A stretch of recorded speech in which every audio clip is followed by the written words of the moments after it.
জাফলংয়ের পিয়াইং নদী পানিতে ভরপুর।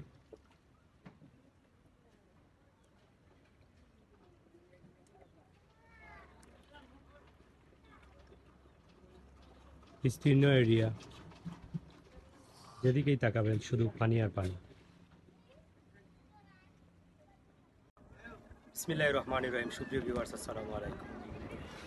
ওয়ালজুর মিডিয়ার আরেকটি নতুন ভিডিওতে আপনাদের স্বাগত জানাচ্ছি। আমি সুমন আহমদ।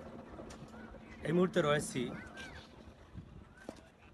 সিলেটের ঐতিহ্যবাহী পর্যটন কেন্দ্র জাফলং জিরো পয়েন্টের খুব কাছাকাছি। আজ কিছুদিনের পাহাড়ি ঢল এবং বৃষ্টির কারণে জাফলং আজ পানিতে ভরপুর।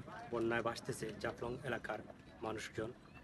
প্রায় পর্যটন শূন্য এই এলাকাটি, যেখানে লোকে লোকারণ্য থাকে। এই প্রকৃতি, এই এলাকা আজ অলস সময় পার করতেছে ব্যবসায়ীবৃন্দ এবং স্থানীয় লোকজন, যারা এই পর্যটন এলাকার বিভিন্ন কাজে কর্মরত হয়েছে। তারা অবসর সময় পার করতেছে এই বন্যার কারণে।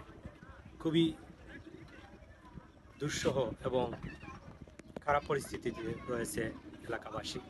বিশেষ করে পর্যটন একেবারে নেই, দু চারজন হঠাৎ মাঝে মাঝে মিলতেছে, কিন্তু কোনো ধরনের ব্যবসা বাণিজ্য একেবারে অবস্থা খুবই নাজেহাল। আমরা এখান থেকে আর দূরে যেতে পারবো না, কারণ নৌকাগুলো টুরিস্ট পুলিশ নিষেধ করেছে যে পর্যটন নিয়ে ওদিকে না যাওয়ার জন্য, কারণ খুবই বিপজ্জনক একটি নদী এই পিয়াং নদী,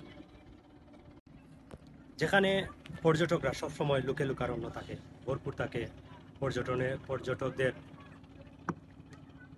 ভিড়ে। কিন্তু আজ 3 থেকে 4 দিন ধরে প্রায় পর্যটন নেই। দু চারজন আসতেছে এবং ব্যবসায়ীরা তাদের পসরা সাজিয়ে রয়েছেন, কিন্তু দু একজন পসরা সাজিয়ে থাকলেও বাকিরা প্রায় দোকান বন্ধ করে বাড়িতে অলস সময় পার করতেছে।